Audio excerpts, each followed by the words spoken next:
So without further ado, let me introduce the presenters in the order in which they are listed in the program and in the order in which they are going to speak. Our first speaker is Professor Brooke Jeffrey from Concordia University in Montreal, where she is a faculty member, a professor at the Department of Political Science. Professor Jeffrey's research is broadly focused on questions of federalism and Canadian public administration. She's currently working on Canadian federalism, looking at the potential impact of the Trudeau government's approach to federalism and reconciliation, their impact on intergovernmental relations and national unity. She also investigates federalism from a broader comparative perspective, examining the role that federalism plays in political integration and its impact on the internal cohesion of political parties. Most recently, she's been examining the cases of the United Kingdom and Brexit. Professor Jeffrey's current research interest concerns Canadian public administration. She focuses on public service reform with special emphasis on accountability, transparency, and the role of oversight mechanisms such as officers of parliament. Dr. Jeffrey is a former senior public servant. She worked on numerous policy initiatives involving human rights, official languages, multiculturalism, and Aboriginal self-government. She's been a consultant to several parliamentary committees and associations and served on the Prime Minister's Blue Ribbon panel for the Outstanding Senior Public Servant Awards. The author of 6 books and numerous articles on Canadian politics and public policy, Dr. Jeffrey is currently serving a 2-year term as president of the Canadian Association of Programs in Public Administration. I would like to also mention that Dr. Jeffrey is a dear colleague of mine at Concordia, so it's a special pleasure and privilege to welcome her here. She will be sharing with us her insight into the Canadian case. Our second speaker is Dr. Ronan Cormacain, who is a senior research fellow at the Bingham Center for the Rule of Law, British Institute of International and Comparative Law. Dr. Cormacain is leading the Rule of Law Monitoring of Legislation project.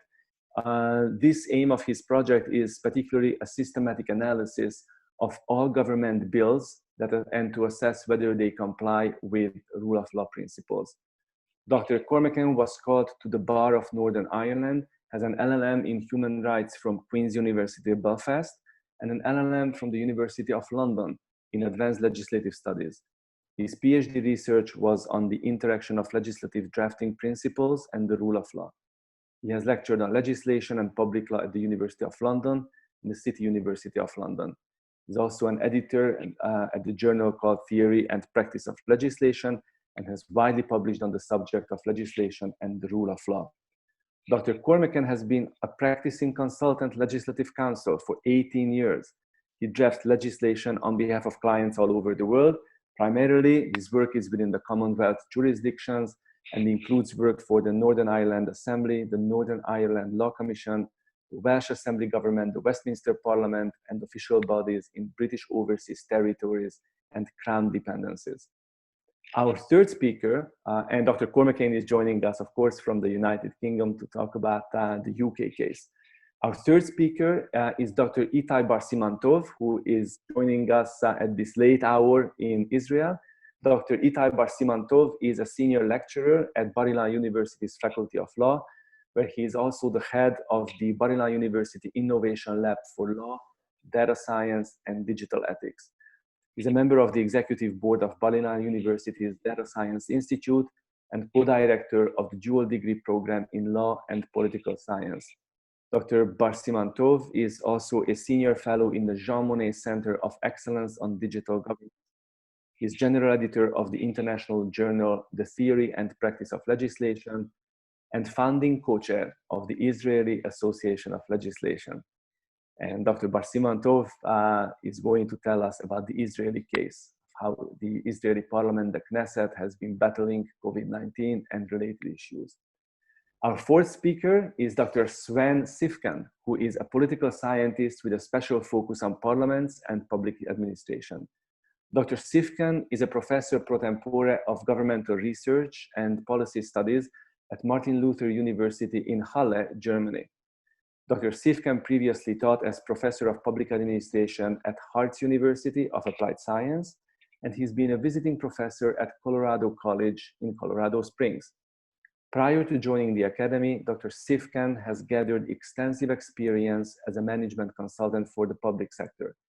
He is editor of the German Journal of Parliamentary Affairs, and is also a member of the board of the Research Committee of Legislative Specialists of the International Political Science Association. Dr. Siefken has worked on parliamentary oversight, district work of MPs, and the role of expert commissions in the political process. His current research projects focus on parliamentary committees and on parliaments in the pandemic. Dr. Siefken is going to tell us about how the German parliament has battled COVID-19 and how the German parliament battled German politics during COVID-19. Ladies and gentlemen, it's my pleasure now to turn the floor over to our first speaker, Dr. Jeffrey. Dr. Jeffrey, the floor is yours for 15 minutes, and that's the same length of time that I asked each of our speakers to have. Dr. Jeffrey, the floor is yours. Thank you, Csaba. I'm going to focus my remarks today on Canada's efforts to transition to a virtual parliament and to try and provide some explanation as to why this has been a slower and far more difficult process than elsewhere. Many democracies, of course, have already moved to some type of virtual legislature in response to the pandemic for reasons of health and safety. And the government of Canada is no exception in wanting to do so. In fact, there are a variety of compelling geographic and demographic reasons why this could be an ideal solution. At the same time, there are also some underlying factors specific to Canada that have made this transition to a virtual parliament more challenging than for many other Western democracies. To begin with then, and especially for those viewers from outside of Canada, I want to highlight just a few points which I think make this case quite graphically. The first, as you can see, is a map of Canada, in which the sheer size of the country is obviously something that has driven calls for a virtual parliament. Very few little examples to demonstrate this. The distance from Vancouver in the west to Ottawa, the capital, is 4,365 kilometers. The distance from Halifax in the east to Ottawa is 1,440 kilometers, and even Toronto in central Canada is more than 440 kilometers from Parliament in Ottawa. With no train service after the general lockdown because of the COVID pandemic in March of this year, and very few flights available, this would have meant that any parliamentarian who wanted to attend Parliament in Ottawa would be facing from Vancouver a 3 to 4 day drive, and from Halifax a full day drive simply to get there. Of course, and as you can see from the map, those members at the extremes of the country, either in Vancouver Island or in the Atlantic in St. John, in Newfoundland and Labrador, or the north of the country, would of course have faced an even more significant challenge in attempting to arrive in Ottawa. It's no surprise then that members in the outlying regions of the country are among those who were the first and strongest in terms of their calls to establish a virtual parliament. This issue takes on added significance when one considers that 40% of members of Parliament are found outside of the central Canada corridor of Ontario and Quebec. Out of 338 total seats, some 104 are located west of Ontario, and another 32 are east of Quebec. The second slide is a map of the time zones of Canada, which demonstrates another obvious problem. With 6 time zones, Canada is almost the same as Europe, and this makes scheduling of any kind of session particularly difficult, although hardly insurmountable. I'm sure it was the same kind of difficulty that was faced when trying to organize this seminar, actually. A third slide is simply the parliamentary seating plan, which makes an obvious point. Yes, Canada is a Westminster model parliament like the United Kingdom, and I'm sure we'll be hearing more about this, but Canada does not currently have a majority government. Since the fall of 2019, the Liberals were reduced to a minority, and this of course has meant that any changes to standing orders, legislative measures involving money, and so on, require the support of at least one of the 3 opposition political parties in order to be implemented. 2 additional considerations, thank you, that's the end of the slides. 2 additional considerations, political considerations that are quite specific to Canada and perhaps unique, are regional representation and official bilingualism. Having seen those slides, it will perhaps come as no surprise to learn that regional representation is in fact a very significant element of the Canadian political culture. It's guaranteed in the Constitution for institutions such as the Senate and the Supreme Court, and by convention with respect to the composition of federal cabinets.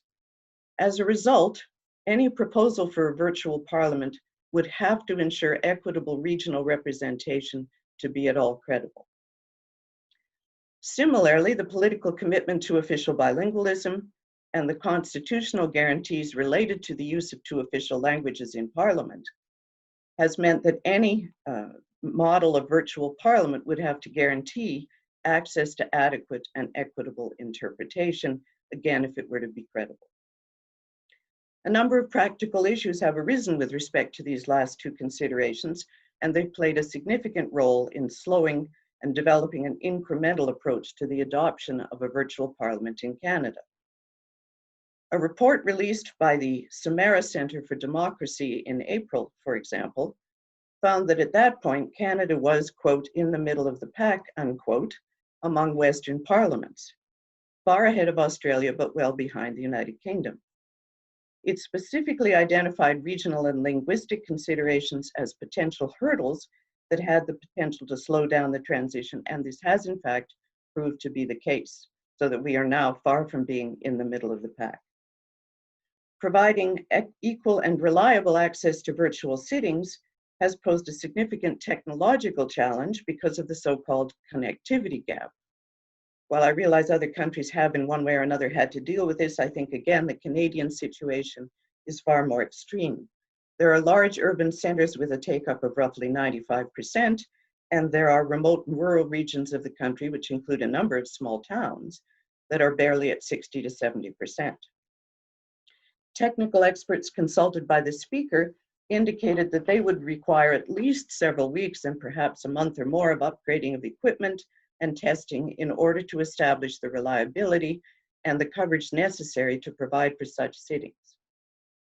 In the interim, several House of Commons committees began sitting virtually, and of course they encountered these numerous predicted difficulties. As one analyst told the committee, quote, "We have to be realistic.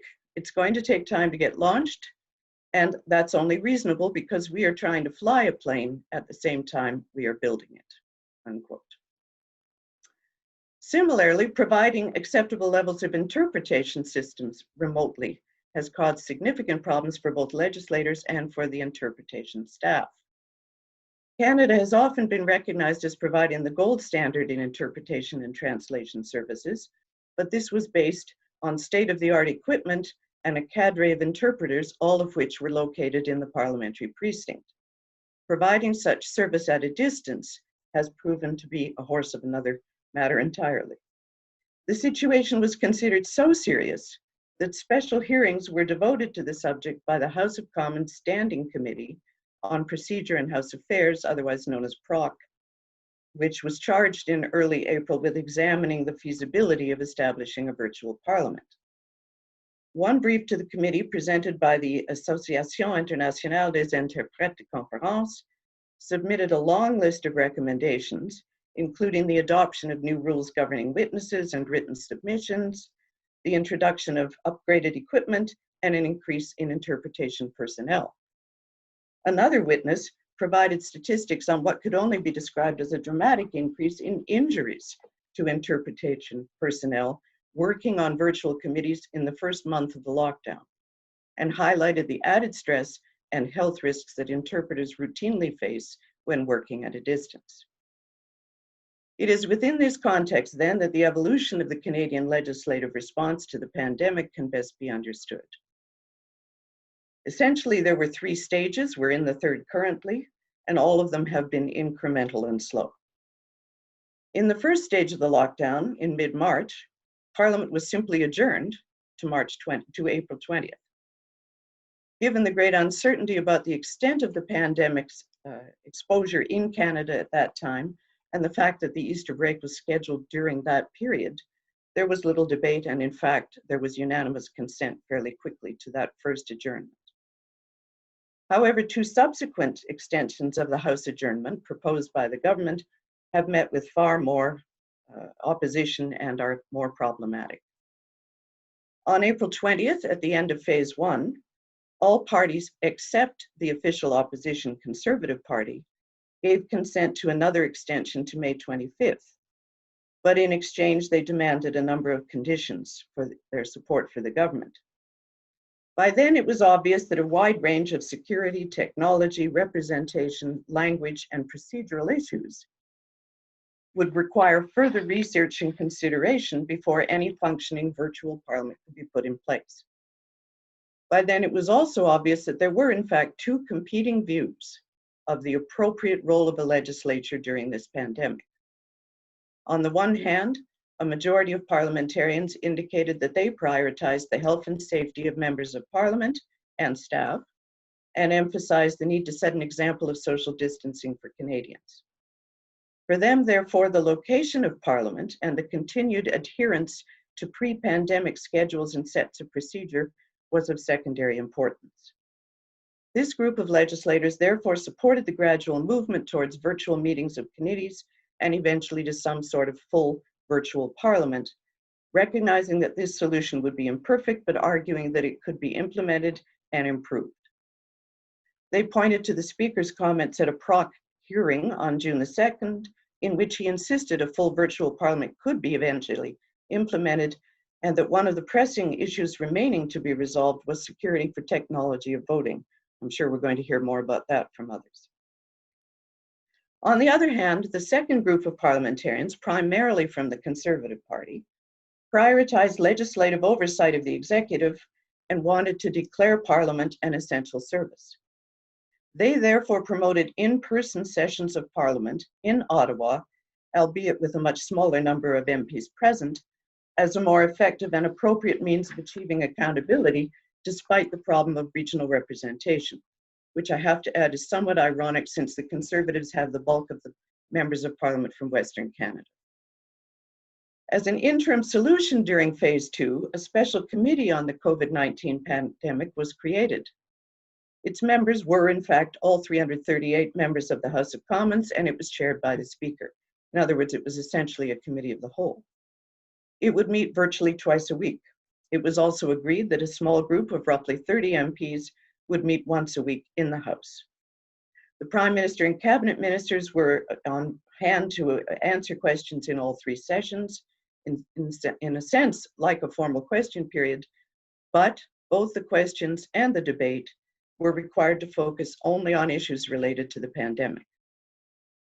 Meanwhile, the PROC committee reported in an interim report on May 15th, indicating that they felt a move to a hybrid legislative model such as that being implemented in the UK would be the most feasible in the short term. In addition, a suggestion was made concerning the necessary rule changes. They advocated a single package of rules, which they would call an emergency rule procedure set, which could be adopted in much shorter time period and could be kept aside so that in future crises it could be used as well without affecting the ordinary operating rules of the House of Commons. On May 25th, when phase 2 came to an end, the government's proposal for yet another extension was challenged this time by all three opposition parties, each of whom made demands on the government in exchange for their agreement to the proposed extension to September 21st. While many of these conditions had little relevance to the legislative oversight issue, one concern was shared by almost all opposition legislators, namely what they perceived to be an ongoing lack of financial accountability. As it happened at the time of the lockdown, the government would have been scheduled to produce a budget. This, of course, was not taking place, and due to the lockdown, the government had not presented any kind of budget or financial updates since then. It continued to argue that no such measure was meaningful during a period of a pandemic, primarily because of the rapidly escalating government spending, which would make any kind of estimates meaningless within a short period of time. It also argued that its transparent and timely release of detailed costing for each new expenditure process and program was reasonable in itself, and the opposition parties, notably the Conservatives, argued that this was not the case, that they would prefer either a budget or at the very least a fiscal update. In the end, as part of the government's compromise package, the finance minister did commit to providing a fiscal update at the first of 4 scheduled summer sessions of the legislature. Despite this time, the Bloc Québécois as well as the Conservatives both opposed the compromise. And it was the NDP which in the end supported the Liberals and achieved this 3rd phase in which we are currently operating. During this phase, an increase from 2 to 3 virtual meetings of the COVID committee per week was agreed, along with the small in-person session. However, all of this ended on June 18th. In fact, the committee ceased to exist at that point. Instead, over the course of the summer, 4 in-person sessions of the legislature are set to take place with greatly reduced numbers of participants before the return of Parliament on September 21st. I'm wrapping up, Csaba. Whether this will in fact mark the return to operation of the traditional House of Commons, or whether a further proposal to establish a hybrid model or a fully functioning virtual Parliament will be put forward at that time is unclear. Meanwhile, the PROT committee, which was due to report with a final set of recommendations on June 25th, has requested an extension to mid-July amid rumors of significant internal disagreement. And again, I would bring out the distinction between the 2 perspectives on the role of a legislature during the pandemic. One final note then on public opinion. According to a number of polls over the course of the past few months, most Canadians are either ignorant of or indifferent to these developments. We may find them fascinating, but apparently my fellow citizens do not. This, of course, has led many scholars to conclude that the pandemic has actually reinforced what many already saw as the declining relevance of the legislature in the Canadian context. Thank you. Thank you very much, Brooke. Thank you for being trying to strike such an optimistic tone on such a pessimistic conclusion in the end. But now we'll have lots of time and opportunity to hear from similar comparable experiences from other parts of the world. Next, of course, is the United Kingdom. So let me turn the floor over for the next 15 minutes to Dr. Ronan Cormacain. Ronan? Thank you very much. And thank you also for the opportunity to give a talk today. So I would like to talk a little bit about the UK experience. And with such a huge topic, I've decided to focus on just one aspect of legislatures, which is their output in terms of legislation. So there are 2 real aspects that I see as being symptomatic of what's happening during the course of the pandemic. And the first one is lawmaking in a rush. We are making laws really, really quickly. And the second one is the volume of lawmaking. It's not just one law, it's lots and lots of laws which are coming out. And apologies for the cartoon, this is from a UK comic called The Beano. And just sort of illustrating the points. But before I go on to criticize lawmaking in a rush and the volume of lawmaking, let me first make a point that we have to be aware of the context in which all these laws are being made and the context in which legislatures are operating. It's in an emergency, it's a pandemic, and we're making emergency laws. And whenever we're making emergency laws, as we've already heard from Canada, the content of those laws changes and the procedure behind the making of those laws also changes. And we have to realize that we can't do the things that we normally expected to do during the normal course of lawmaking. So that's the backdrop.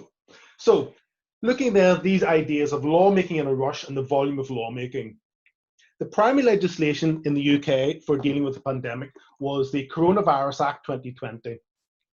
Now, this was introduced into the UK Parliament on the 19th of March, and it gained royal assent on the 25th of March. So that's a 6-day time frame from whenever the law is made until the law comes into force. And if you have any appreciation of the normal time frame for making laws, and I would suggest nearly any legislature in the world, this is a ridiculously short period of time. Normally, a law will take 6 to 9 months to over a year for the purposes of being made, from whenever it's first introduced into Parliament, its first reading or its first stage, until it gets its royal assent or signification or agreed to or signed off by the Speaker. The Coronavirus Act, 6 days, and this is a bicameral parliament. So in some cases, it went through all the stages in one day in one House of Parliament. Let me skip down to another piece of legislation, also made in response to the coronavirus pandemic, the Corporate Insolvency and Governance Bill, introduced on the 20th of May and gained royal assent on the 25th of June.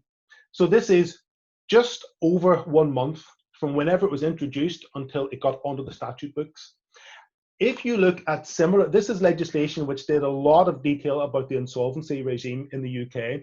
If you look at comparable legislation, the Companies Act of 2006, it was over a year going through Parliament.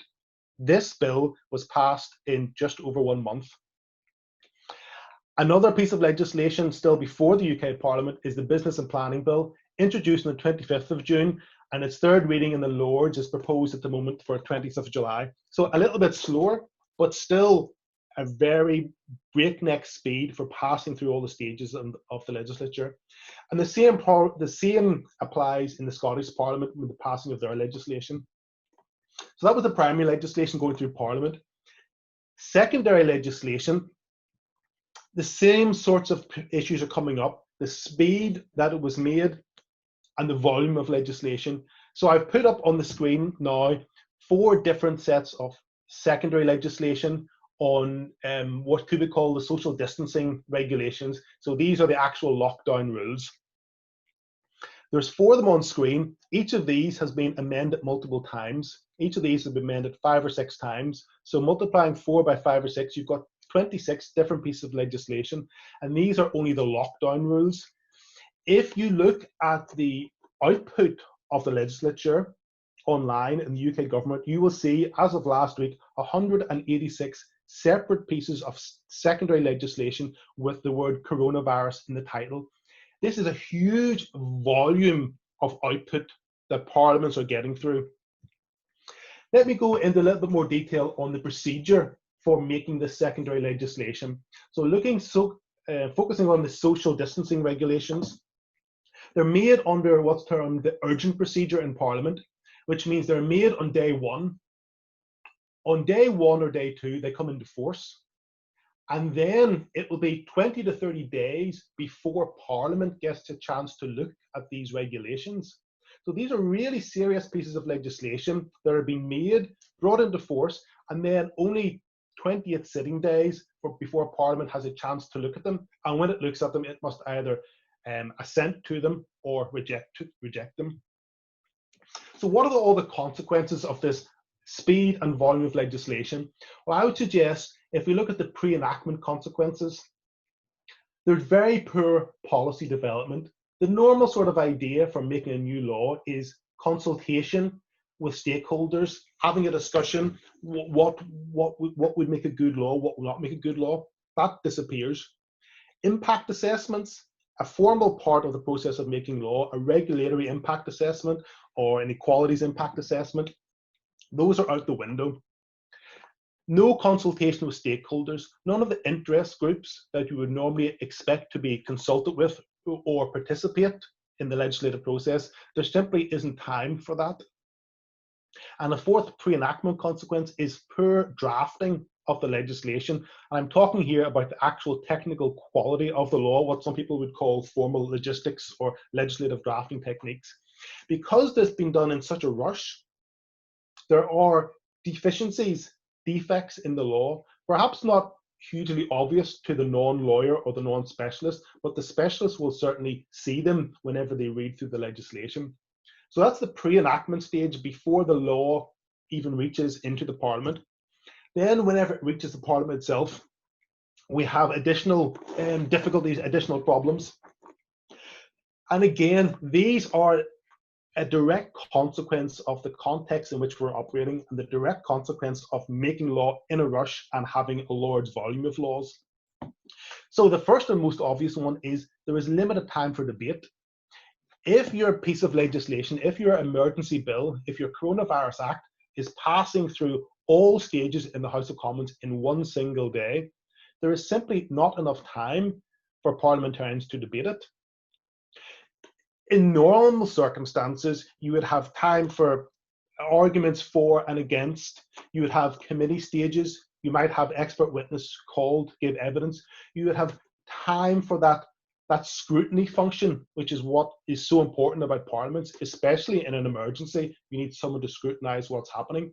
There simply isn't that case. There's a piece of legislation which is being debated today. No, sorry, it's being debated on Wednesday in the House of Lords, and it's a piece of legislation mandating the wearing of face masks on public transport. And I've been in discussion with parliamentarians about this, and I have suggested some issues in the legislation, and they have told me that they have got 1 minute to make a speech on the floor in the House of Lords in this debate. 1 minute on, okay, the wearing of face masks in public transport isn't a hugely important point, but it is still fairly important, and it deserves more than 1 minute per parliamentarian to make a point. So you don't have that debate. The second thing is, you don't have time for amendments. The normal case of legislation passing through Parliament, either the government will propose its own amendments, or backbenchers or other MPs from opposition parties, they will propose amendments. And this is part of the give and take of parliamentary process. The executive introduces a law, it's debated, and then someone comes up with a bright idea. Oh, there's a problem here, we need to fix this. Or we think that such and such is a really important area, so we want to introduce this amendment. And these amendments are the lifeblood of what parliamentary scrutiny and accountability and lawmaking are all about. But because things are being rushed at such a hurry, there is simply not the time for that. And I'll give you another example again. Whenever the coronavirus bill was being introduced in the UK Parliament, again, this is the one which went through all stages in 6 days.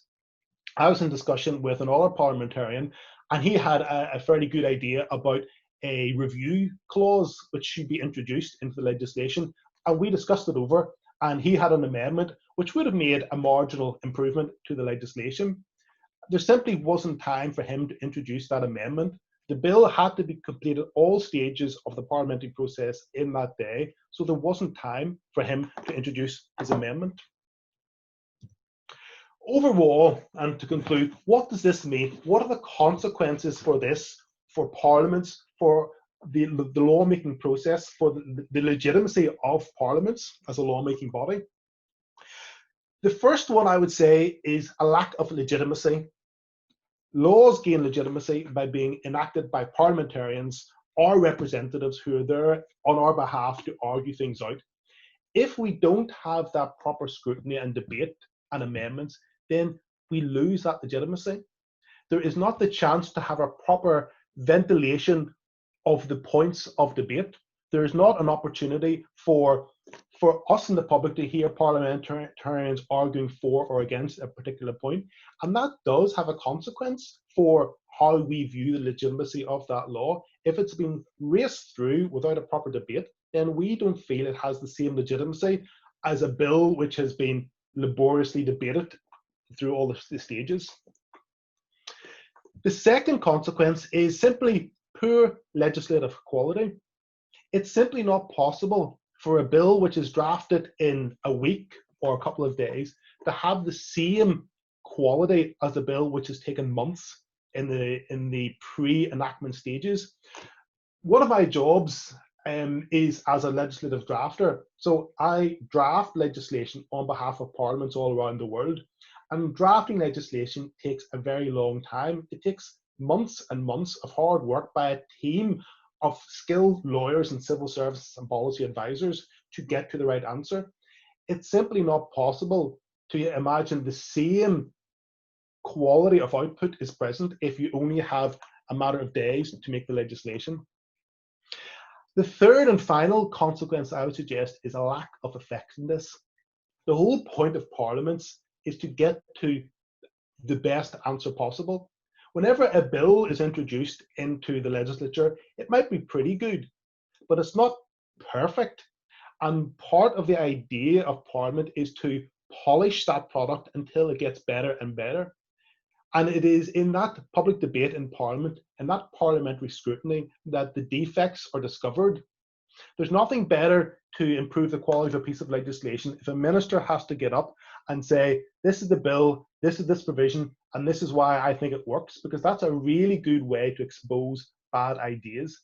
But if we don't have that, then we don't have the possibility for finding those bad ideas, for justifying them, and for fixing mistakes in the legislation. Now, as I said at the outset, this can be a little bit of a harsh criticism of legislatures.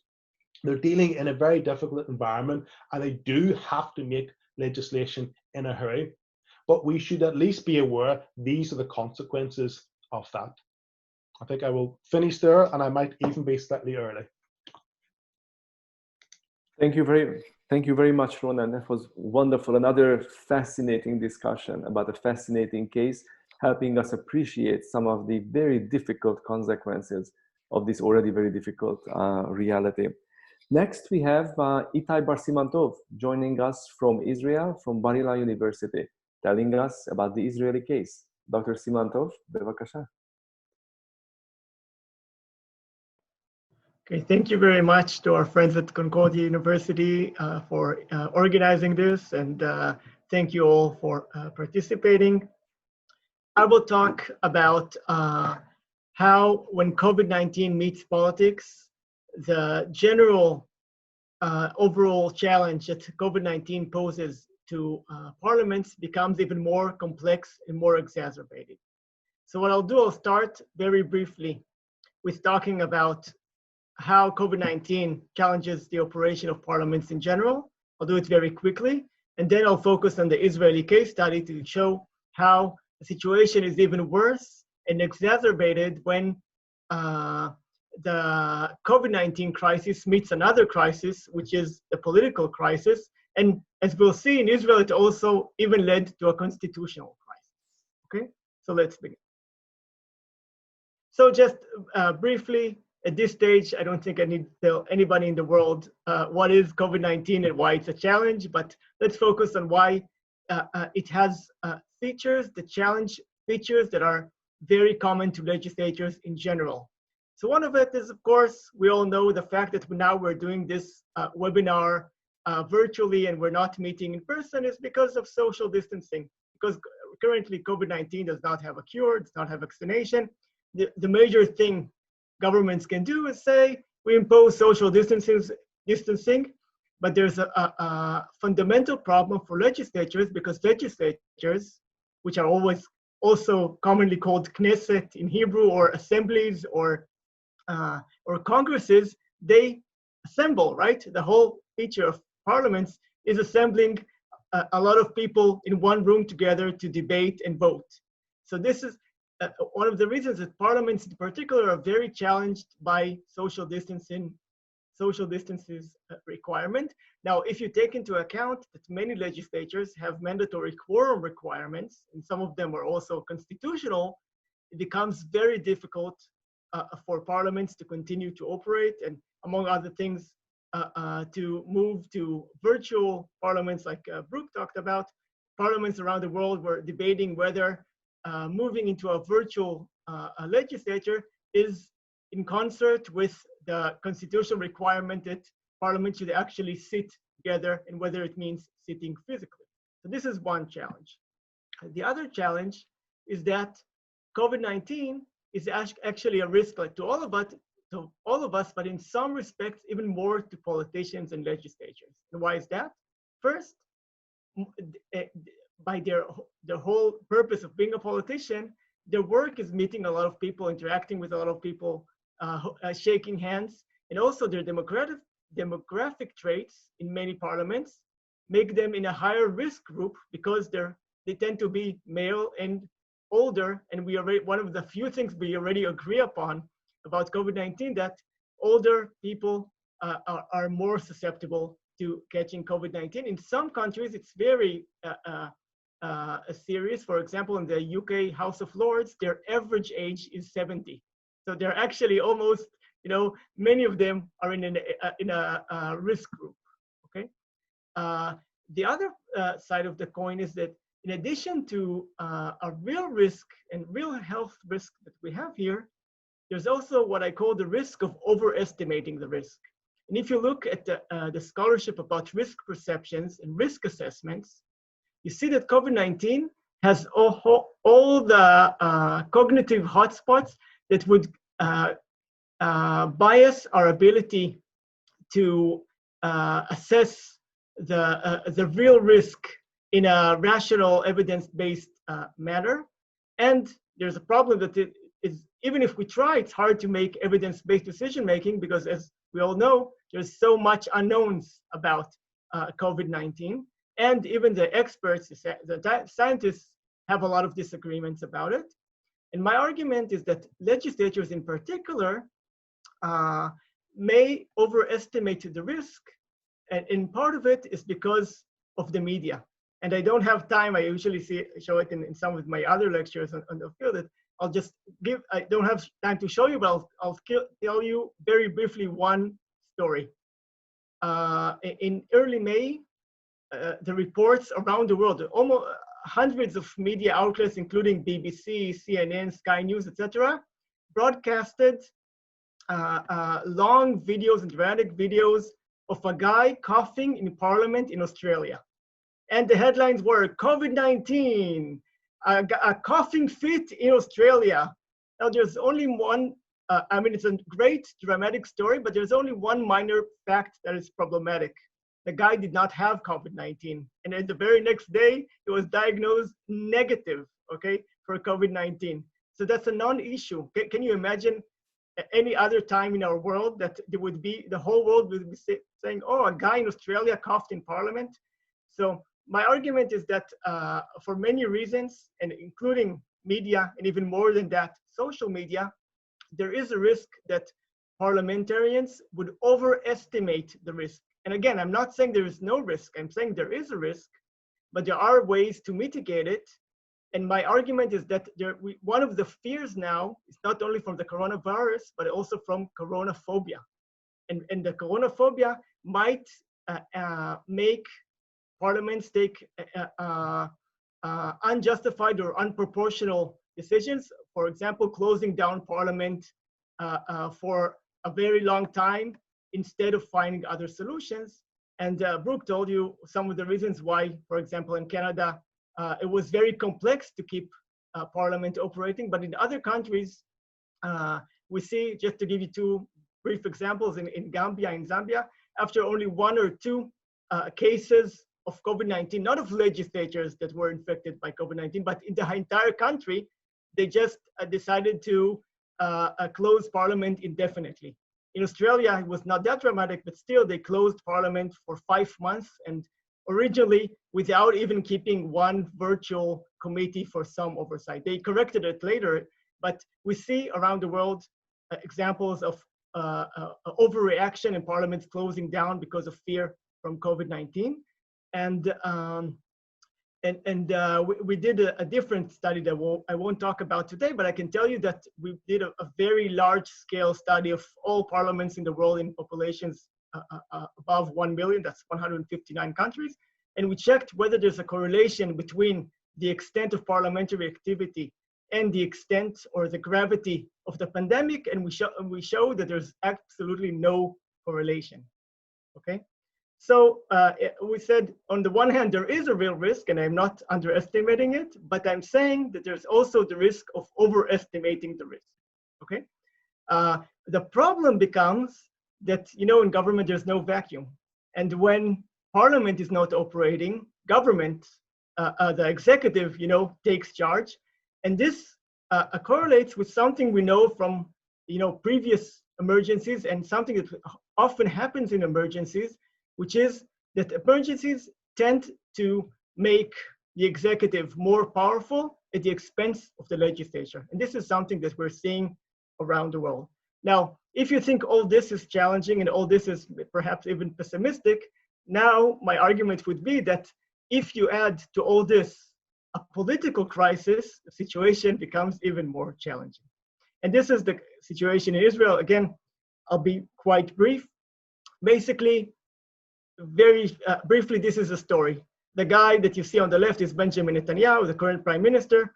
The other one was his major opponent, Benny Gantz. And what happened? Israel had now something that, happened in other countries, but for Israel it was unprecedented. We had 3 rounds of elections in a row. We had a caretaker government for over 500 days. And this is because these 2 guys were heads of 2 blocks, the right-wing bloc and the center-left bloc. And in 3 rounds of elections, they were mostly tied, and no one of them was able to form a government. And to make things even more complicated is that after the 3rd round, and when the coronavirus reached Israel, it was just after the 3rd round, and the parliament was about to be sworn in, the majority of parliament members were from the center-left wing, the Benny Gantz wing, but the caretaker government was still from Netanyahu's government. And if that's not complex enough, let's add complexity.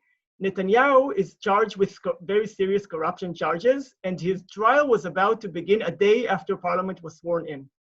And the new majority, which was from the center-left, they said, we will pass legislation and amend our Israeli basic laws to say that it would be unconstitutional for a person indicted in corruption charges to be given the mandate to form a government. So you cannot be prime minister if you're indicted with corruption charges. So we had the situation where we had a very weak and new elected parliament. We had no government, we had a caretaker government, and the prime minister of the caretaker government felt threatened. Even his own personal liberty, to an extent, was threatened by the new majority in parliament. Now, against this backdrop, of course, the temptation by the caretaker government and the prime minister to use the coronavirus as an excuse to not allow the new parliament to operate is, of course, very high. And my argument is this is what happened in Israel. So what happened is that once parliament was sworn in March 16, we saw attempts to shut down or limit parliament's operation. You see here parliament when it's operating, and this was the plan, right? To keep it closed. And we don't have a lot of time to go into all the details of how they tried to do it. What I can tell you is that there were 2 major things. One, Haaretz, a newspaper, actually revealed that when the government was discussing emergency regulations for the coronavirus, they wanted to use governmental emergency regulations to close down parliament because of coronavirus reasons. And that failed because, fortunately, the Attorney General told them that would be unconstitutional, and then the majority of ministers voted against it. But according to the newspaper, the Prime Minister and at least 3 other ministers supported that attempt to close parliament through emergency regulations by the government, right? Not by the parliament. And the other thing is that the caretaker speaker, the outgoing speaker, was still from the Likud party, from Netanyahu's party, and he tried to postpone or even derail the possibility of electing a new speaker to the House and for forming the new committees that would enable the parliament to operate. And this created a very big crisis. And maybe the fortunate part of the story is that, unlike what Brooke told you, that Canadians don't care what happens with parliament, Israelis actually went to the streets despite a lot of restrictions, and there were a lot of protests, and the media got involved, and us in academia got involved. And what is common in Israel, the Israeli Supreme Court got involved. And then, in a very strong decision and quite activist decision, the Israeli Supreme Court intervened and actually ordered the outgoing speaker to open up parliament and to allow a vote to elect someone who would be the new speaker in his place. And then what happened is that this led to a constitutional crisis because, and this again is unprecedented in Israel, the prime minister himself, a bit tacitly, and a lot of Likud ministers much more openly, told the speaker, do not obey the court. The court should not have intervened, and do not obey the court. And as the Israeli Supreme Court said, this was the first time in Israeli history that an official from the government says, I will not obey a court order. Eventually what happened is that the speaker said that he does not want to obey, but does not want to disobey, and he resigned and tried to close parliament and say, okay, I resign, I close, and I adjourn parliament. But then they went back to the court. The court found a very activistic and original way to give an order that they said, okay, there would be a guy who would be the interim speaker just for this vote, and then they elected a new speaker, and parliament started to operate. So what happened in the aftermath? So after this decision, which again was very controversial and received a lot of public backlash from the right wing and the government itself, at the end, Parliament did obey the order, and Parliament did elect a new speaker. Committees were formed, and then something interesting and ironic happened. Actually, the Israeli Parliament was much more active than most parliaments around the world, including the four Westminster parliaments that Brooke mentioned and in the Samara report mentioned, you know, more than New Zealand, Australia, UK, and Canada. And they actually remained active throughout the pandemic with maintaining social distancing, but physical presence. And 7 committees continued to work, meeting at least 3 times a week, also forming a coronavirus committee to oversee what the government is doing in the coronavirus situation. And the interesting thing is that because there was still no government, but there was a parliament, most of those newly formed committees were headed by the opposition, which is very rare for Israel. So ironically, the Knesset was actually more vigorous and more active than it is often in normal times. So on the one hand, the crisis was, and here I'm reaching my conclusions, on the one hand, the crisis was an excuse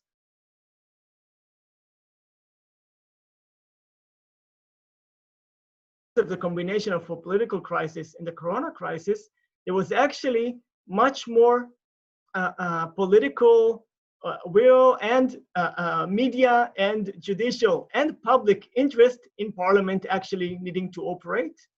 And ironically, Parliament was actually more vigorous and operated more than in normal times, at least in normal times until government is formed.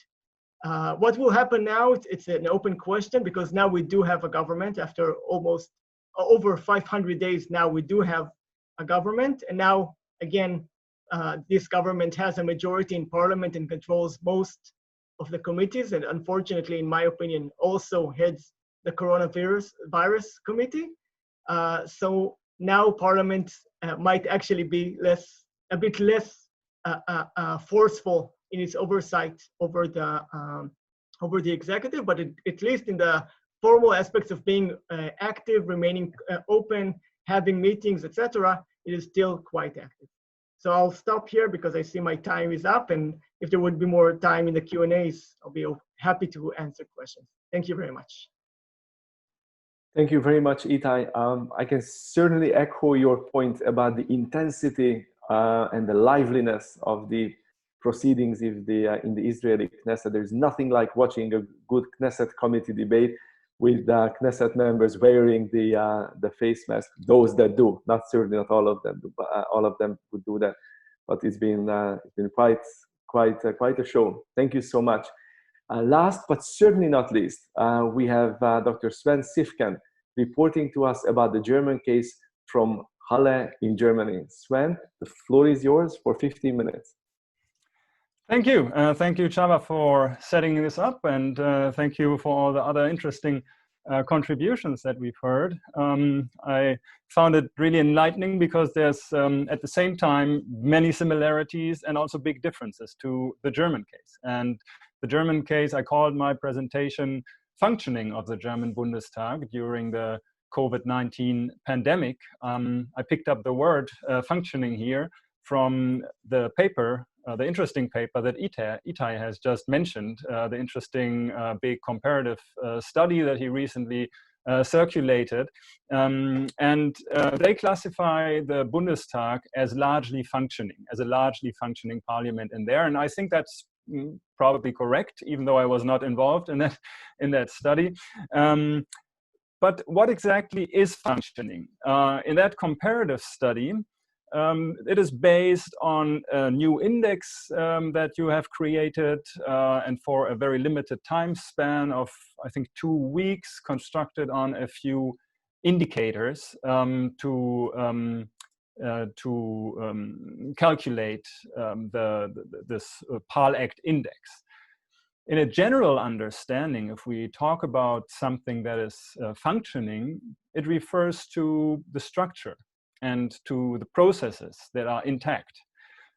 A functioning car is a car where the wheels are turning, the brakes are working, and the windows open if we want them to, and maybe even the music is playing. So for Parliament in the pandemic, the question of organization and organizational adjustments arises, and we've heard some of these discussions, especially for the Canadian case, how to make it function under changed circumstances.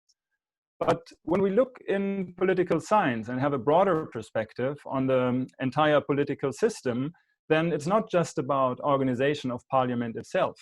But the parliamentary functions refer, and this is an old debate that goes back to John Stuart Mill's writing and Walter Bagehot, refers to the functions that parliaments perform in the political system. And they have been compiled over the years in catalogue after catalogue with different headings and different ordering. But what it boils down to is what we all know. The electoral function, and you just mentioned how relevant it was in the Israeli case, the role of parliament to elect a government and keep it in power, the legislative function, the oversight function. Those we've talked about already, but I think what's also really important, and this comes out of these catalogs, is the communication and the representation functions. And I'm trying to take a little bit of a broader look here. So I'm looking at the precondition, organization of the Bundestag, organizational adjustment, then at these 4 central functions: election, legislation, oversight, communication, and then at the consequence, was representation achieved, or where are the challenges and problems? This is based on analysis of the parliamentary documents that are available now, media reports, of course, some background interviews with parliamentary staff, and also an ongoing research project that we're conducting at the University of Halle, as we're speaking, actually. So we're interviewing MPs from the Bundestag about their work during the pandemic and how the pandemic has affected it. And these are guided expert interviews, 25 to 60 minutes long, where we look at their district work, but also at the relation with parliamentary work, the connection to party work, and representation more broadly. This is, as I said, ongoing, so we don't really have results, we only have impressions at the moment. But let me start with the organization. And the organization of parliamentary work in the Bundestag. First of all, in Germany, other than in other countries, no state of emergency was declared during the pandemic. We have some constitutional provisions, but we also have a history in the Weimar Republic of misuse of the state of emergency. And these constitutional provisions were also not clearly, at least they were to be debated whether they could be applied. In the end, the decision was made not to declare a formal state of emergency, but to make structural adjustments in the procedures of parliament in particular. There was briefly a discussion, which was started by the president of the parliament, whether a so-called emergency parliament, which flows out of this idea of the state of emergency, an emergency parliament should be set up, but that was also not decided. Instead, some rules of procedure were adjusted. For example, the quorum, which Ittai mentioned, was lowered from 50% usually in order to be able to make decisions to 25% of the members that have to be present in order for the parliament to be able to make decisions, with a sunset date for this rule for December. And the seating arrangement, of course, was changed in order to guarantee for social distancing. And I'm just going to move on here to that slide, which again has this catalog and has a picture of the seating arrangement. So always 2 empty seats between 2 MPs. Now, if we look at this picture of the plenary hall in the Bundestag, as people who know the Bundestag, this is actually, it doesn't look very empty to us. It rather looks very normal to us, because the Bundestag is on the spectrum of debating versus working parliament, is towards the end of the working parliament, and not so much is going on in the plenary hall. Much of the work is done in committees, and so we are very much used to a half empty or more than half empty plenary hall, except in exceptional situations where big issues are debated. And so I think this already is one of the reasons, which we find here optically, why the Bundestag didn't have so much problems adjusting to that new situation, as we have just heard from the case in the UK, in the Westminster Parliament. So small changes that were made, committees and parliamentary party groups started to use video conferences for some of their meetings. Public hearings were conducted, not all of them, but some of them via video conference. But voting was only done in person. So the idea of adjusting towards a virtual parliament was also never really debated in full.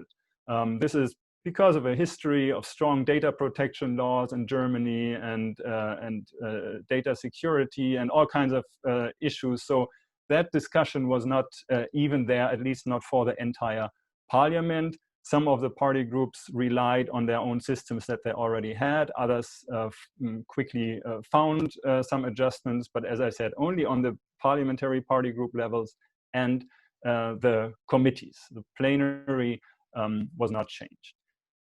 Now, let's take a look at the central functions. Election was not relevant at this stage because the government, which had its long formation period, longest ever, but that was luckily before Corona in Germany, was in place and relatively happy, relative.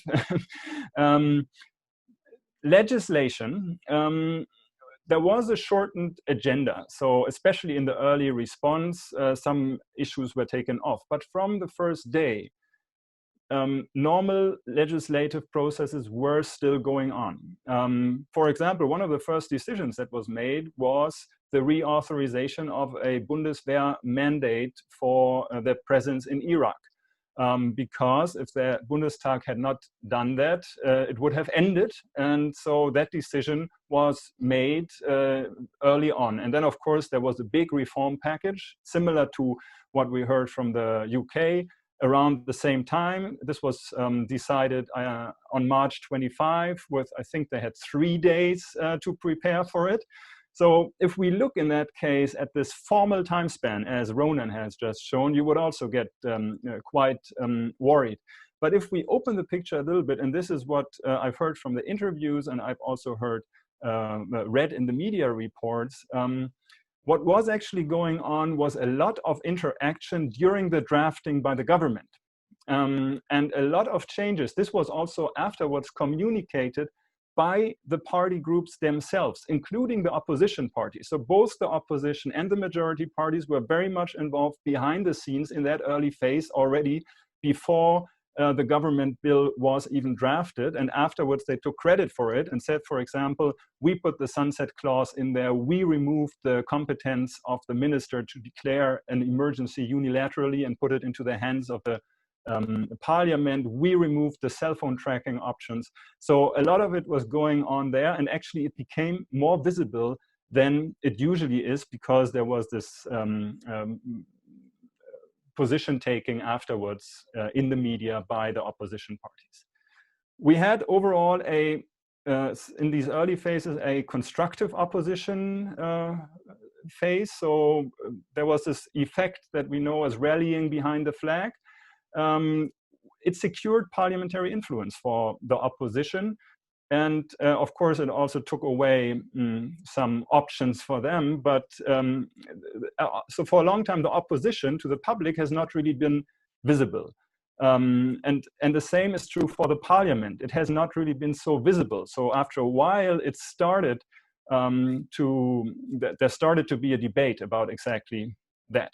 One senior MP from the majority party said, "I have not experienced this before, how creative and fast the executive and parliament can work together."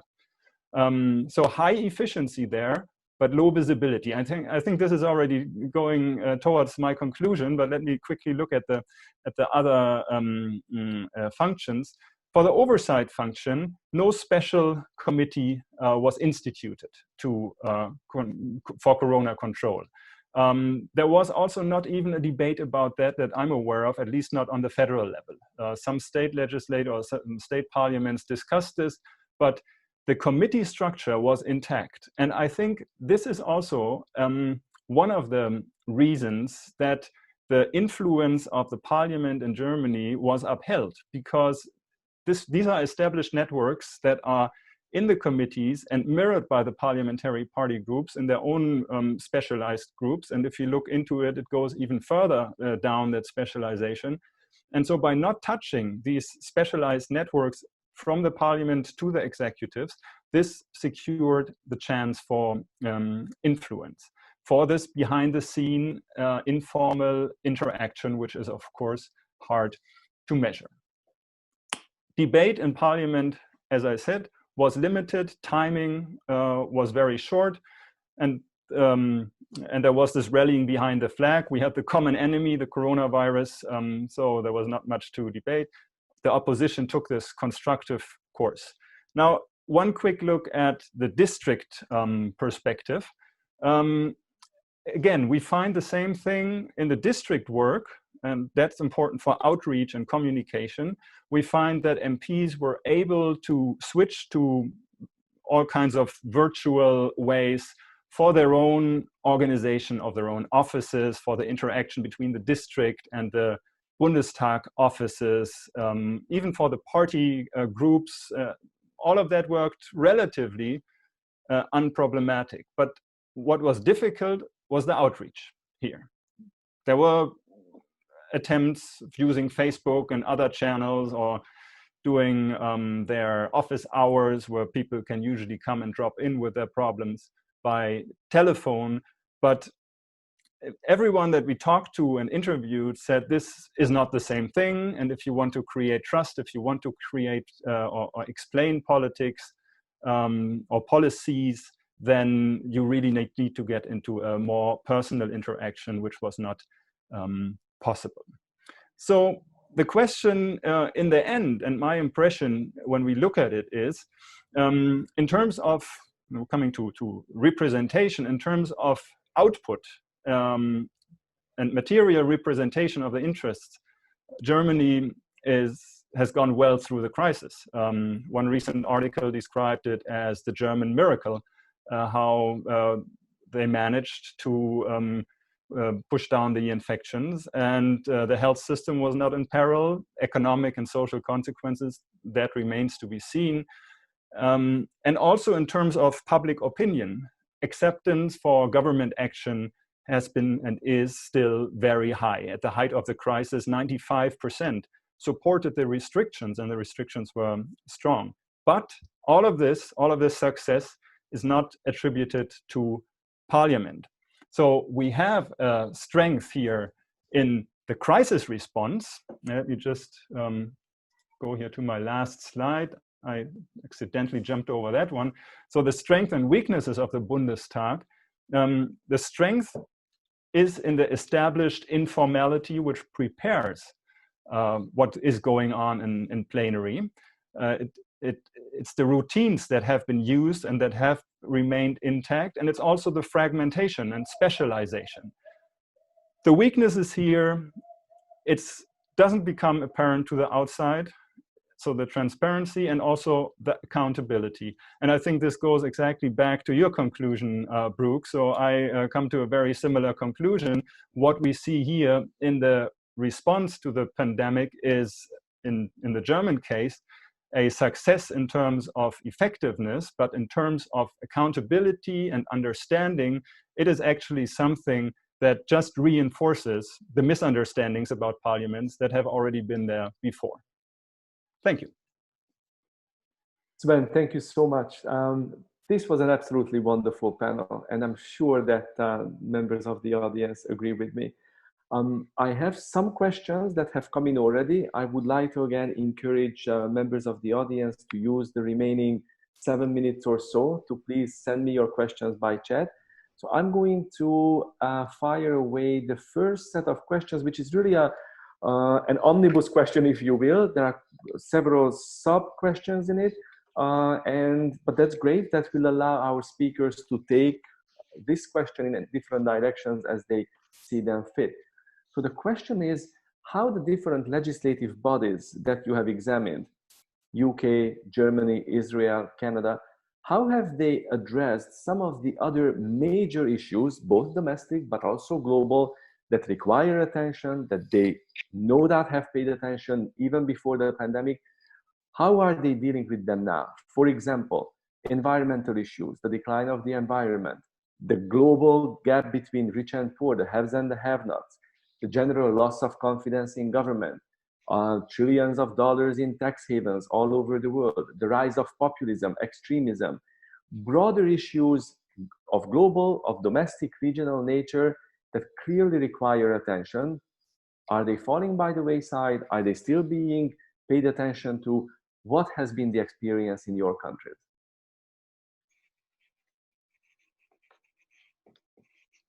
We just start, or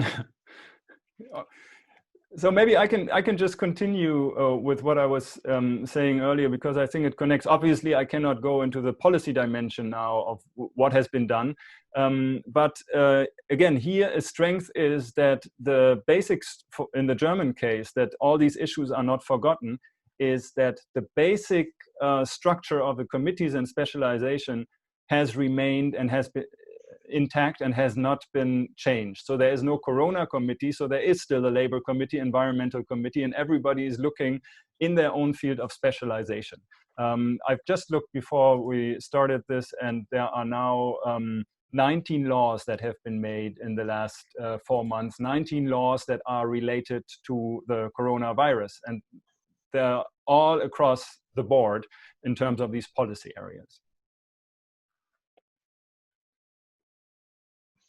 Thank you, Sven.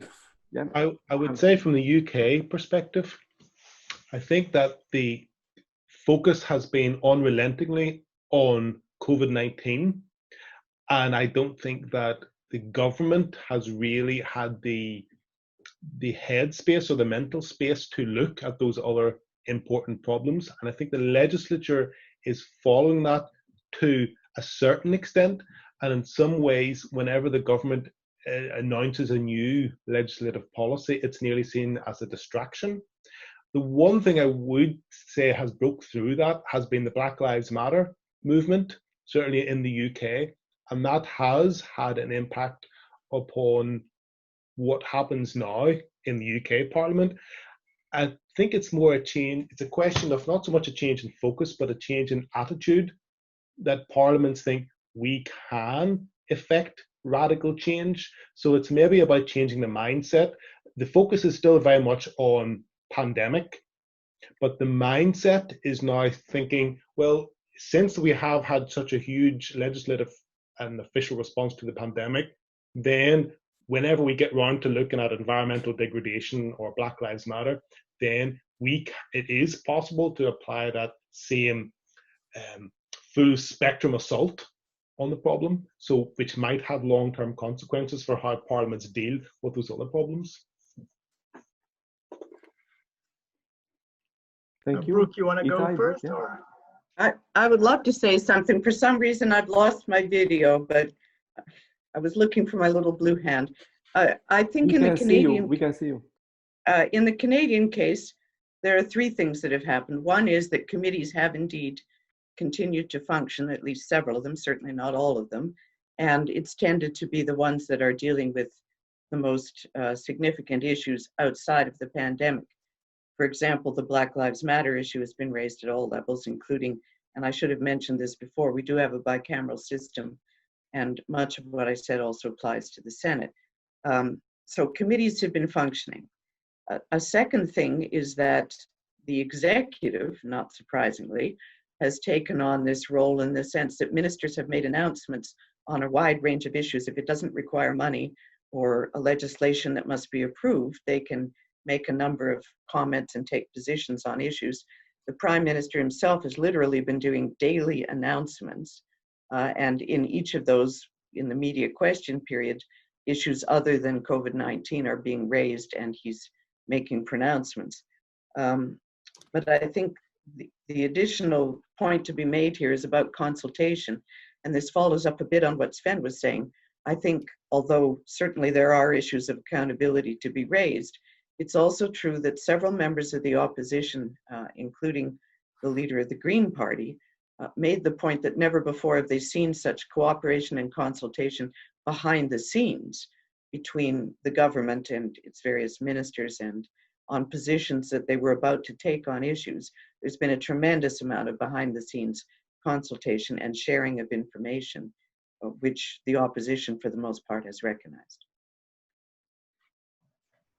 As for Israel, I would be very brief, but I didn't have time to go into what happened since we have the new government, and especially the coalition agreement between the Likud party and what was the blue and white party by Gantz. But one of the most controversial subjects in that coalition agreement that they said that they'll form a unitary emergency coronavirus government, and they agree that for 6 months they would not enact any legislation that is not related to the COVID-19 crisis unless both Gantz and Netanyahu personally agree to it. And they will use their majority in the parliament with the coalition to oppose any legislation that is not meeting those standards. That was highly criticized, among other things, as too much intervention of the government in the operation of parliament. And the Supreme Court also hinted to, in a different petition, as you see in Israel, the Supreme Court is very involved. So the Supreme Court also hinted that that might be problematic in the coalition agreement. So they stepped back a bit. Still, we see that in practice, the agenda is very much influenced by COVID-19 issues.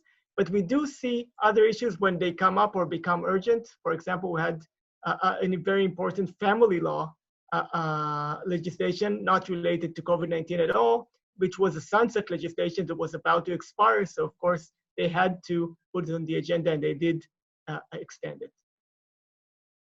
Thank you very much. It was fascinating to hear some of the many cross-national, cross-country differences, also, of course, some of the similarities, but one that particularly struck me was the degree to which some of these issues, how the political system in general, but the legislatures specifically responded to and are dealing with this new altered situation, is the way in which this is politicized. We heard both from Ittai and Brooke that political parties were very much part of shaping the different responses. Brooke, you mentioned that not exclusively, but primarily Tory legislators emphasized the importance of losing oversight, whereas, and I don't think you identified them with any political party, but there was a different group of legislators emphasizing health and safety, setting the example for social distancing and so forth. Of course, political differences were very much in the center of your discussion, Ittai. But neither in Germany, nor in England, nor in the UK, did we really see in either Ronan's or Sven's discussion political parties taking different approaches or attitudes. Maybe that's because of the grand coalition we have in Germany, or maybe not. Maybe these have something to do with different political cultures and traditions, perhaps, or different ways of political expediency. What do you think about the different answers for these fascinating differences in the way in which this issue has been politicized? If I could address that question first, if I may. I think there is the difference between the headline politics, so in the UK, Prime Minister's Questions Time, which is very confrontational, and the work behind the scenes in the committees. And in the committees, my experience in the UK has been a genuine attempt by all parties to reach the best answer, the best outcome.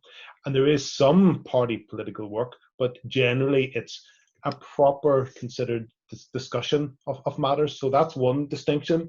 The second distinction in the UK, going back to the headline, at the beginning of the coronavirus pandemic in the UK, there was quite a lot of cooperation between the Prime Minister and the opposition parties.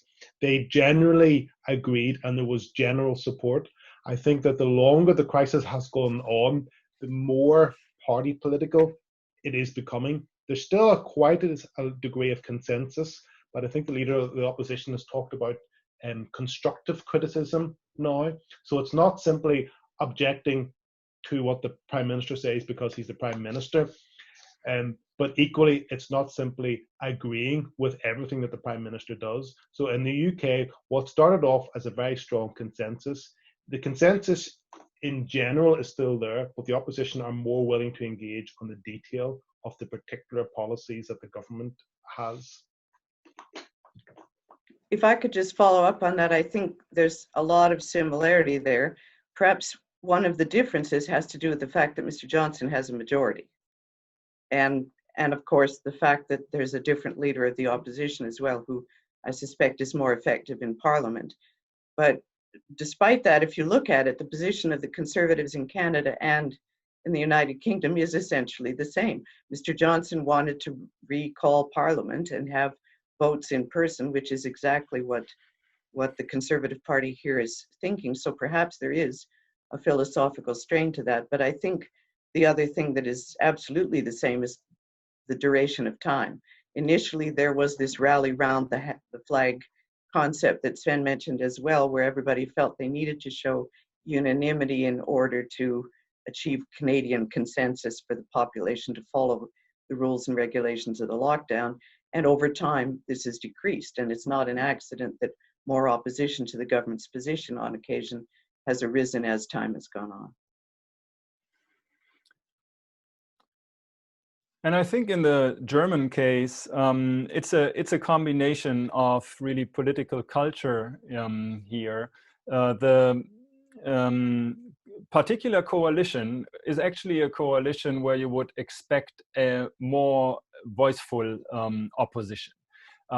Because first of all, we have opposition parties now on the left and on the right. A new right populist opposition party is in parliament. We have a higher fragmentation in the political system than before the previous election. And the grand coalition that we have is a coalition of the unwilling, if you want to phrase it like that.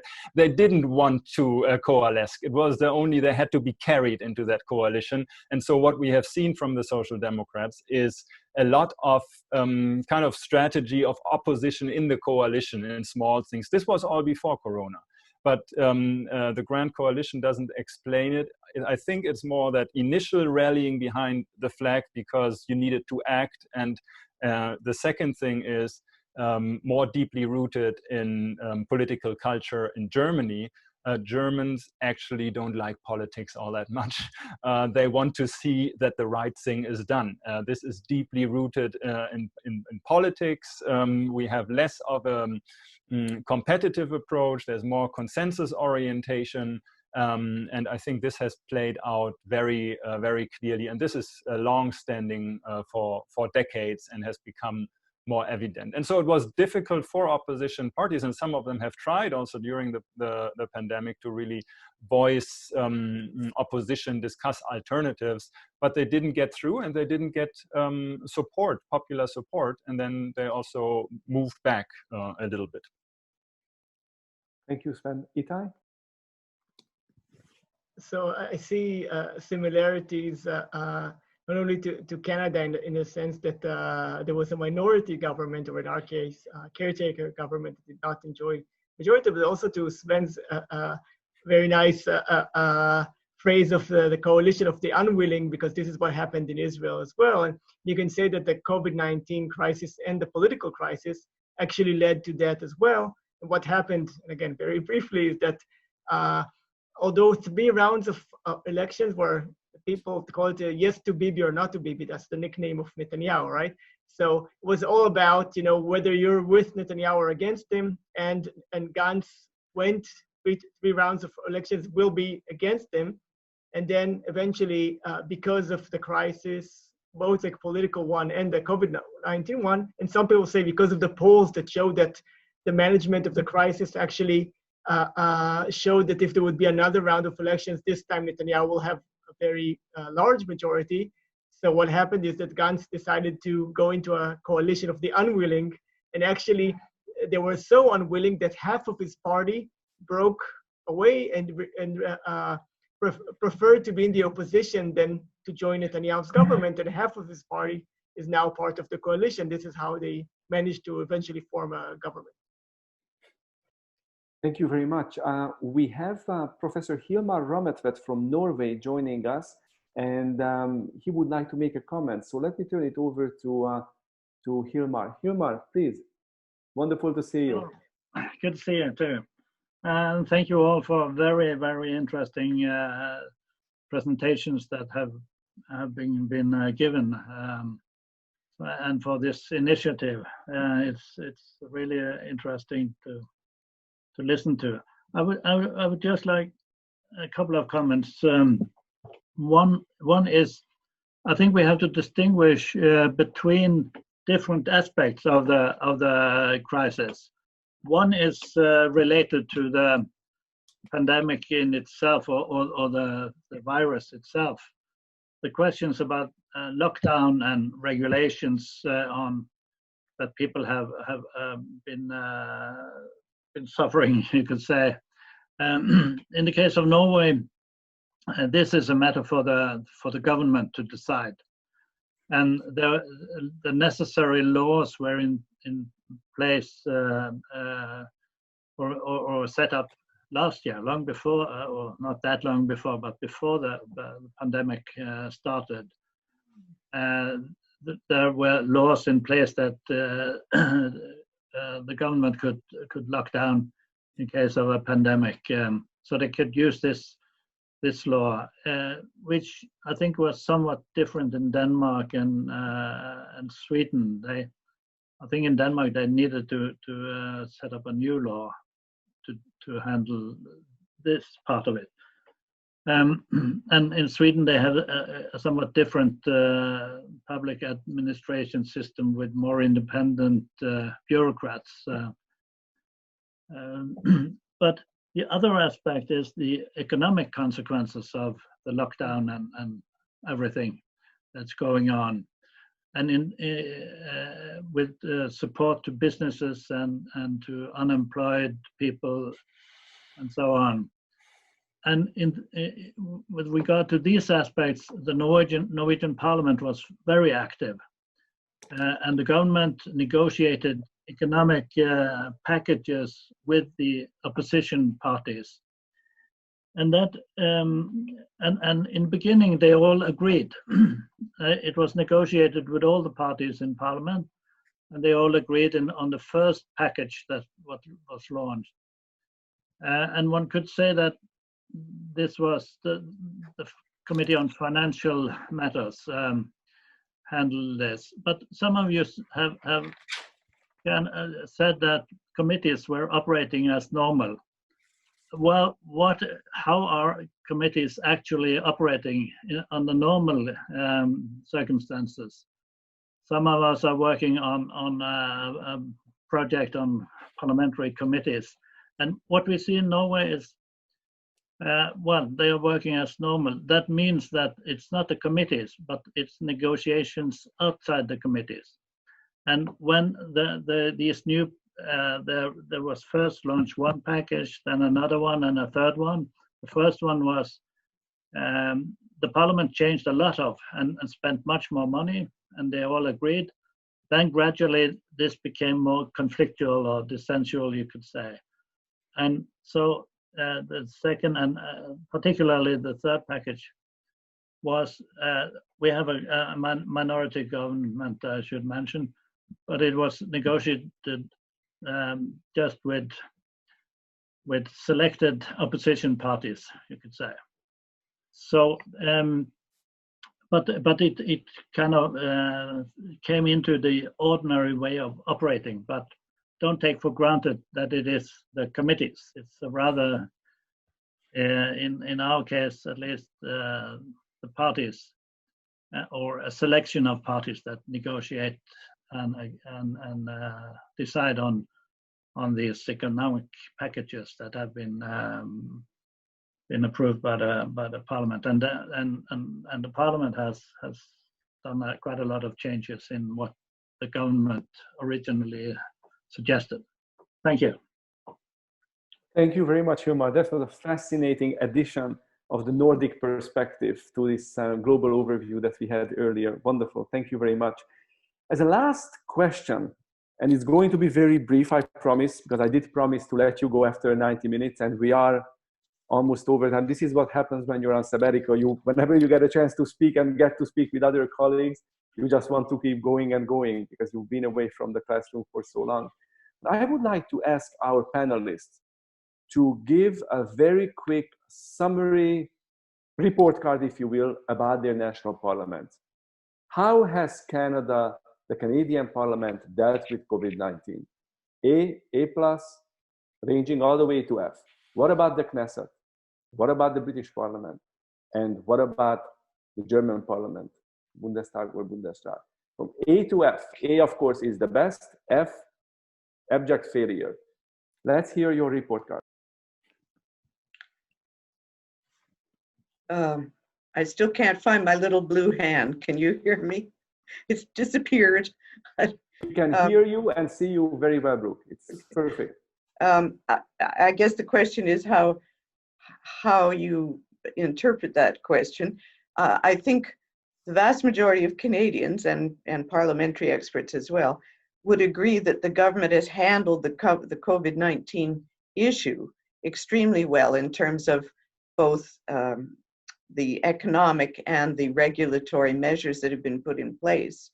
And frankly, the opposition parties are very rarely opposed to the actual measures of financial support. It's other things regarding process that they have objected to. So the overall response in terms of the legislative package that's been produced and the way in which government has responded both quickly and generally effectively has been viewed very positively. The issue of how much of a role the legislature has had in that is something that very few people are focusing on, quite frankly, and they see the heavy visibility of the executive through the prime minister, the members of cabinet, and others as being an adequate substitute for that, which is appropriate to the times. So not good news for legislators generally, but I think Canadians are quite happy with how things are unfolding to date. Thank you, Brooke. Sven? I would just say that's very much the way it is in Germany too.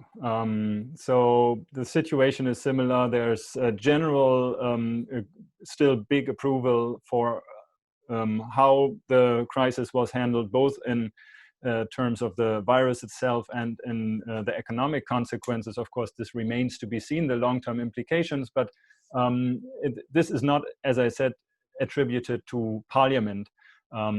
People, and this is also what the MPs in our interviews have been saying, they are seen as representative of politics, regardless what exactly they are. And we have a federal system with three different levels that are relevant.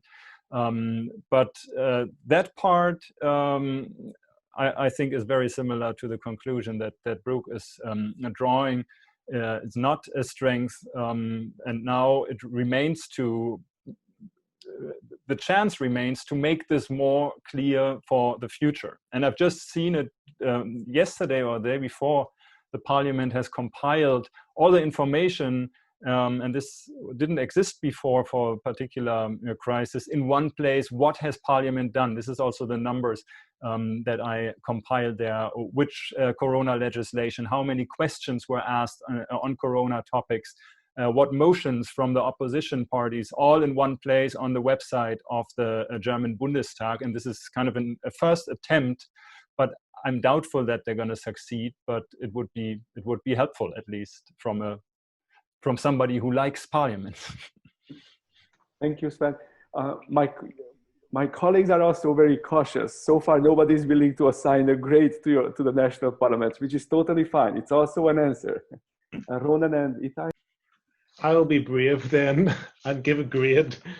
In terms of the UK Parliament, the Westminster Parliament, it's doing quite well, really. I'm going to give it a grade to keep you happy of a B-. It is asking questions, it is scrutinising, it is sitting, it is holding debates, it is sitting in committee, it is taking evidence. Parliamentarians are genuinely involved and engaged and want to get to the right answer. But I think to reflect upon what Brooke has already said, it's not really Parliament that's taking the lead, it's the executive which is taking the lead. And you haven't asked me to give a score for that, but I feel compelled to. Whenever we have in the UK one of the worst infection and death rates in Europe, and our executive is doing very bad indeed, much worse than the Parliament is doing. And I think it's a little bit of a harsh criticism, but if there's lots of people, if more and more people are catching the disease and more people are dying, then the executive of the government isn't working. Thank you, Ronan. Ittai? So I think it really, as a former colleague said, it's really how you defined what is the role of Parliament here, and this is one of the reasons that is the importance of having criteria. And I completely agree with Sven's criticism of our other study that we focused on only one aspect of to what extent the institutions continue to operate. And in this very narrow regard, I would say that the Israeli Parliament went from F to A-. In terms of, but if we look at deeper to the extent of oversight, I would say, and I see Chen is here, she's the expert, but I would say that at least in the time frame before the government was formed, we had about 3 months that we had the parliament, but not the government yet. I think they did even better than usual in many respects. They were active. They actually blocked legislation. They held hearings. They had the coronavirus doing reports, etc. Now it's questionable, and to what extent they get credit for the general governmental response. I would say that by far the government is still the one that is controlling it, and Parliament is not very active in that respect, relatively. And in terms of how well the government did, if you would ask me 2 weeks ago or even a week ago, I think many Israelis would say relatively well in terms of controlling the pandemic, in terms of whether it was worth it, in terms of fundamental rights, etc., or the economy. It's debatable, but at least it was Israel was considered one of the biggest success stories in the world. Now we're reaching a stage that people are talking about the second wave, so it's early to say, and maybe the grades would get lower. Thank you. Thank you very much, Ittai. Well, unfortunately, every good thing has to come to an end, and I certainly hope when it comes to COVID-19, every bad thing is going to have to come to its end also very soon. We do have to wrap up this fascinating roundtable. I just do want to say, on a note of farewell, that for me, as an academic, as a scholar, the way to combat and fight this global challenge is by doing this, coming together, getting together with you, friends, scholars, concerned citizens, no matter where we are, connecting in a very global fashion, and thus showing our ability and resilience against all the challenges that this new reality has created. Of course, in order to make it happen, we require the support of so many people, including our panelists. We need your support, your interest, and of course, behind every successful event, there lies a hand that pulls it all together.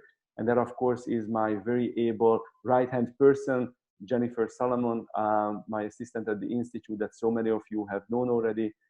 Jennifer, a big thank you to you for helping us with managing this event from beginning to a successful conclusion. So thank you very much, Jennifer. I would like to remind members of the audience, as well as our panelists, that this video session or this webinar was recorded. In due course, we are going to be placing it on our YouTube channel, so you will be able to check back if you wanted to take further notes. If there was something that that you specifically wanted to listen to again, you certainly can do that. If you have any questions, please don't hesitate to be in touch. We look forward to seeing you at our upcoming events at the Azrieli Institute. Those of you who registered for this event, you will be placed on our regular monthly newsletters. Our next event will be coming up on August 5th, and there will be many more in the fall semester. Once again, Brooke, Ittai, Ronan, and Sven, thank you so much for joining us from different parts of the world.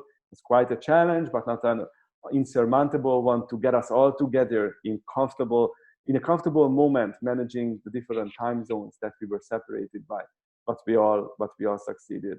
So thank you for joining us, and friends, we look forward to seeing you again at a virtual webinar, and may it be soon that we will actually be able to sit together in a proper seminar room to talk about all this nonsense and all these challenges that should be by then behind us.